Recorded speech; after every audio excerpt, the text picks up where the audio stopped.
नमस्कार दोस्तों, कहानी संग्रह में आपका स्वागत है। सविता जी पलंग पर बैठी बड़े मनयोग से टीवी पर रामायण देख रही थी। पति रमेश जी भी अपनी कुर्सी पर आराम से बैठे हुए अखबार पढ़ रहे थे। सविता जी पूरी तरह से रामायण में डूबी थी कि अचानक खट की आवाज़ आई और टीवी बंद हो गया। सविता जी एकदम चौंक गई। नज़र सामने पड़ी तो बहू अलका के हाथ में रिमोट था और टीवी उसने ही बंद किया था। सविता जी ने हैरानी से पूछा, क्या हुआ अलका, टीवी क्यों बंद कर दिया? मैं बहुत हैरान थी।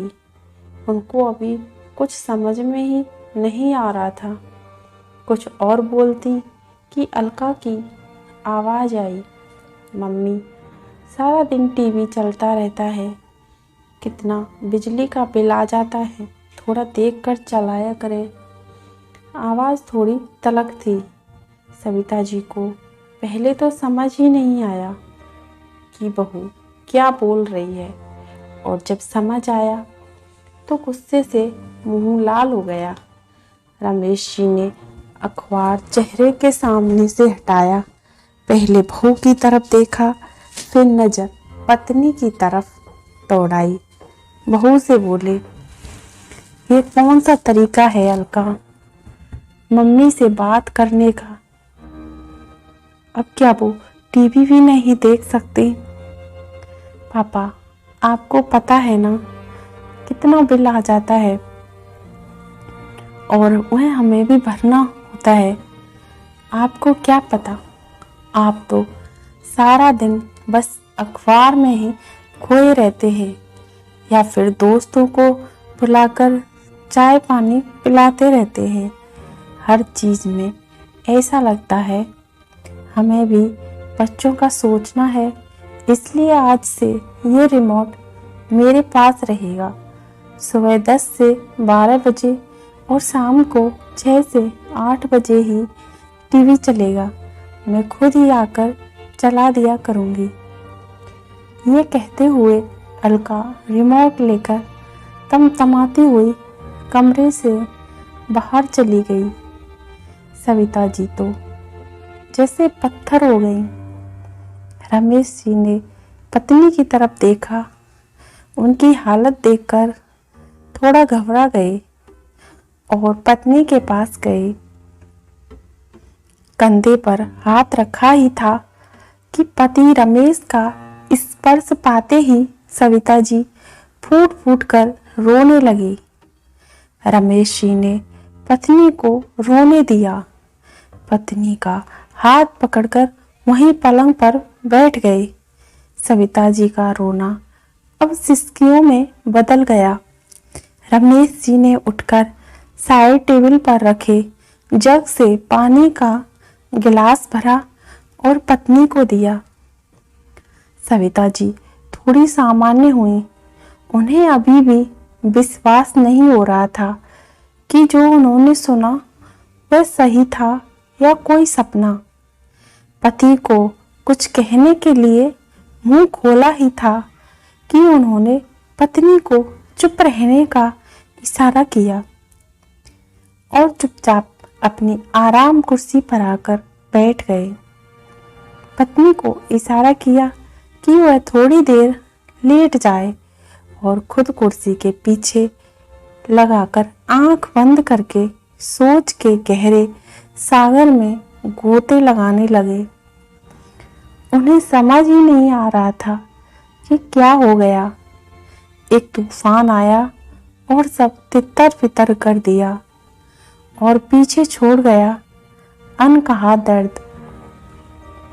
पत्नी की तरफ देखा तो वह भी आंखें खोले उसकी तरफ देख रही थी।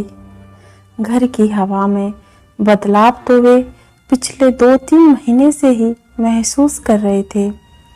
बहू का बिना बात के खींचना, बेवजह चीखना चिल्लाना।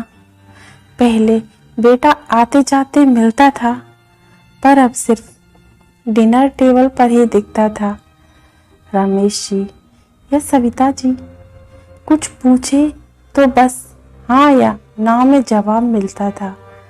बहू ने एक दो बार इशारे इशारे में जता भी दिया कि यह मकान उनके नाम कर दें। रमेश जी ने सोचा भी कि बाद में भी उन्हीं का होना है तो नाम कर देने से क्या फर्क पड़ेगा। और अब वे मन ही मन अपने साड़ू साहब को धन्यवाद देने लगे जिन्होंने उन्हें यह सलाह दी, भाई साहब अपने जीते जी मकान किसी के नाम नहीं करना और वसीयत जरूर बना दो, उसमें भी मकान पहले अपने पत्नी के नाम लिखना और उसके बाद बेटे के नाम। पत्नी का बुढ़ापा खराब मत करना। आपके बाद कम से कम इज्जत की 2 रोटी मिलेंगी उसे इसी मकान के साथ में। और उन्होंने ऐसा ही किया। ये जरूर था कि बेटे बहू को इस बात की जानकारी नहीं दी, क्योंकि यह सलाह भी साड़ू भाई ने ही दी थी कि औलाद का असली रंग देखना हो तो झूठ बोलकर देख लो, सच्चाई सामने आ जाएगी। इतनी जल्दी नकाब उतरेगा यह नहीं सोचा था। रमेश जी ने सिर हिलाया जैसे किसी निर्णय पर पहुंच गए हैं। रात को दोनों चुपचाप डिनर के लिए डाइनिंग हॉल में आ गए। बेटा बहू पोता पोती सब थे। चुपचाप खाना हुआ। बच्चे खाना खाकर अपने कमरे में चले गए।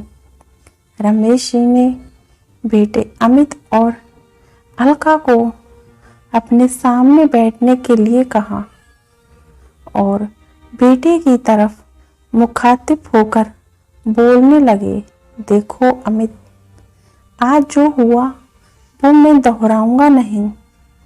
अलका से पूछ लेना कि आज उसने क्या हिमाकत की है। ना कुछ बोलने की जरूरत नहीं है। अलका को बोलने के लिए आतुर देख रमेश जी ने कहा और बात आगे बढ़ाते हुए बोले, आज ऐसा हुआ है जो मुझे मंजूर नहीं है। इस घर को तुम्हारी जिंदगी को बनाने में हमने ना दिन देखा ना रात, कभी पैसों का मोह नहीं किया। तुम्हारी मम्मी भी अच्छा कमाती थी और मैं भी अच्छा वेतन पाता था, तो जिंदगी आराम से गुजर रही थी।